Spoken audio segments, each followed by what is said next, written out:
Good morning students. Formation of differential equation पे कुछ questions हम लोगों ने सॉल्व किए थे। अभी नेक्स्ट क्वेश्चन कुछ इम्पोर्टेंट क्वेश्चन है जो कि हमें आज देखना है वीडियो में। तो आप लोग तैयार हो? चलो तो फिर रेडी, स्टार्ट करते हैं हम लोग। यहाँ पे आप लोग देख सकते हो एक क्वेश्चन है, form a differential equation from the equation y equal to a e to the power 3x plus b e to the power -3x by eliminating the arbitrary constant. इस टाइप में हमारे पास एक क्वेश्चन है। इसमें हम लोगों को सबसे पहले क्या करना है, जो भी आर्बिटरी है कांस्टेंट उसको रिमूव करना है। उसके लिए आप लोगों को स्टेप्स पता है क्या करना पड़ता है। सबसे पहले डिफरेंशिएट करना पड़ता।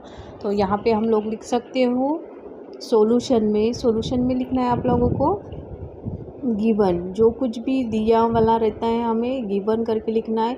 y इक्वल टू क्या दिया है, a e to the power 3x plus b e to the power -3x। इसे हम इक्वेशन नंबर 1 दे देंगे। ओके, इस स्टूडेंट्स आप देख सकते हो कि गिवन में हम लोग लिखते हैं जो भी आप लोगों को दिया है वो y equal to a e to the power 3x plus b e to the power -3x। इसको हम लोग इक्वेशन नंबर 1 दे देंगे। इसका आर्बिटरी कांस्टेंट हमें रिमूव करना है, इसलिए डिफरेंशिएट विद रिस्पेक्ट टू क्या आएगा, x। इसमें x दिया है इसलिए अगर t होता है तो t से आएगा। d upon d x of y equal to d upon d x of a e to the power 3x plus b e to the power -3x। हम लोग यहाँ पे u प्लस b का रूल यूज़ करेंगे derivative के लिए। d upon d x of a e to the power 3x plus d upon d x of b e to the power -3x। अब ये जो कांस्टेंट टर्म है वो हम लोग डेरिवेटिव के सामने लेते हैं। तो हमने a लिया d upon d x of e to the power 3x plus b d upon d x of e to the power -3x। हमें पता है derivative of e to the power x का क्या आता है, e to the power x है। अगर उसके साथ t है 2 है तो हम लोग एज इट इज़ लिखेंगे, फिर उसका और एक बार डेरिवेटिव निकालते हैं। यहाँ पे आता है a d upon d x, यहाँ पे ये नहीं आता, देखो a e to the power 3x derivative of 3x का फिर से हमें डेरिवेटिव निकालना है, plus b e to the power -3x d upon d x of -3x। a e to the power यहाँ पे हम लोग लिख सकते हैं 3x, डेरिवेटिव ऑफ 3x का क्या आता है 3 इंटू एक्स का डेरिवेटिव है 1, plus b e to the power -3x -3 as it is आएंगे, एक्स का डेरिवेटिव आता है 1। तो हम लोग इसको लिख सकते हैं 3 dy by d x 3 in bracket a e to the power 3x plus minus of b e to the power -3x।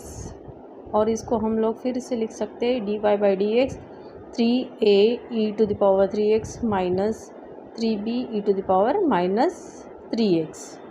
उसको और एक बार हमें डिफ्रेंशिएट करना है। यहाँ तक आने के बाद हमें उससे अगेन डिफ्रेंशिएट करना है, again differentiate with respect to क्या करना है, विथ रिस्पेक्ट टू x आएगा।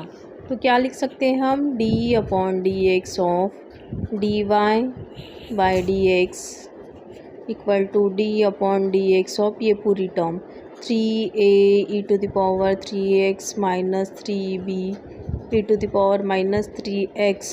ओके, उसको फिर से हम लोग सेपरेट करेंगे तो हम लोग डायरेक्टली भी इसको लिख सकते हैं। अभी हमें पता है तो कांस्टेंट टर्म 3a बाहर निकाल सकते हैं, d upon d x of e to the power 3x minus of क्या आएगा -3b बाहर निकाल देंगे क्योंकि वो कांस्टेंट टर्म है।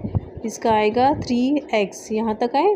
फिर 3a derivative of e to the power 3x का 3x d upon d x of, फिर से हमें डेरिवेटिव निकालना है 3x का, माइनस ऑफ 3b, यहाँ पे derivative e to the power -3x का 3x एज इट इज़ आएगा, d upon d x of हम लोग यहाँ पे लिख सकते हैं माइनस ऑफ 3x का डेरिवेटिव निकालना है।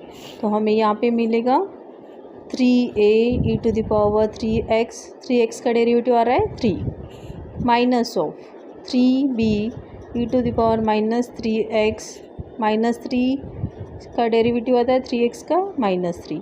अब हम यहाँ पे देख सकते हैं हमें यहाँ पे मिले 3 यहाँ पे आए तो 3 आएंगे, यहाँ पे हम लोग उसको लिख सकते हैं 9 3 ज़ा 9a E to the power 3x, यहाँ पे माइनस माइनस हो जाएगा प्लस, यहाँ पे 3 ज़ा 9b 3 E to the power -3x। अब यहाँ से हम लोग कॉमन निकाल सकते हैं 9 को, तो इन ब्रैकेट मिल रहा है a e to the power 3x plus b e⁻−3x। इसके बाद में ये जो पूरी वैल्यू है इसकी जगह हम लोग पुट कर सकते हैं y, क्योंकि हमारे पास सेम वैल्यूज़ है यहाँ पे, तो यहाँ पे 9y लिख सकते हैं। यहाँ पे आएगा d2y/dx² आएगा।